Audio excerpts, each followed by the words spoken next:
Good morning, everyone, and welcome back for morning devotionals. We're glad you're here and that you're spending this time with us. Today is a special day for us because our church and also multiple other churches in our area have dedicated this day as a day that we are going to band together and spend time in prayer and in fasting, asking God to heal our land. This idea really comes from 2 Chronicles 7:14, and it says this: "If my people who are called by my name humble themselves and pray and seek my face and turn from their wicked ways, then I will hear from heaven and I will forgive their sin and I will heal their land."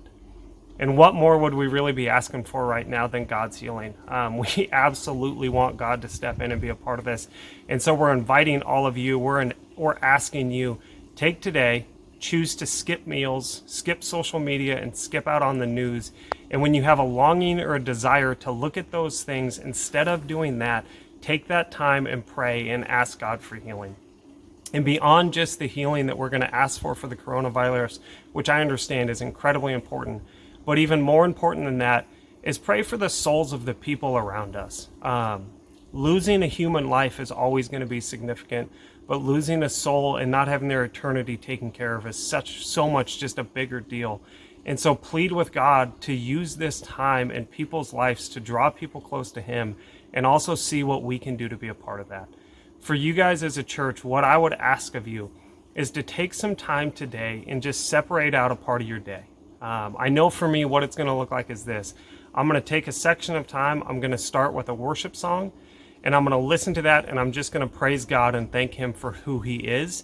And then I'm going to try to clear my mind as much as I possibly can, and then just sit there and go, okay, God, is there anything that you have for me at this time? Is there anything that you want me to be doing at this time?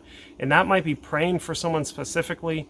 That might be picking up the phone and calling someone that's been on my mind that I just haven't been calling. It might be asking for forgiveness.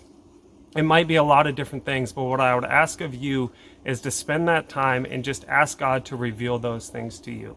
And if something comes up and you feel like God has really laid either a verse on your heart or a prayer on your heart, or maybe it's for the people in our area or whatever it is, go back to Scott's video from yesterday, and in the comment section, just write out whatever the prayer is or whatever your thought is that you feel like God's laying on your heart. And that's going to be our way of having a little bit more connection and community, being that we don't get to have as much of that right now. So church, today I think is going to be an incredibly special day. I don't question with anything in me that God is absolutely doing something in the midst of this. And with all this hurt and with all this pain and all the struggle that's going on, nothing in me thinks that God is going to waste this. And my hope is that we get to be, and I would say maybe a little bit more like farmers in this, where even though you know that there's a storm and you know that the storm causes damage and causes struggle and messes up your routine and messes up all these different things and makes life a lot harder, you also know that in the midst of that storm and in the midst of those hard things, what comes after it is new life and growth. And so today, I would ask all of you to be praying not only for our land and for the virus and for all those people that are involved with trying to help it, but also be praying for the growth and the new life that's going to come from this.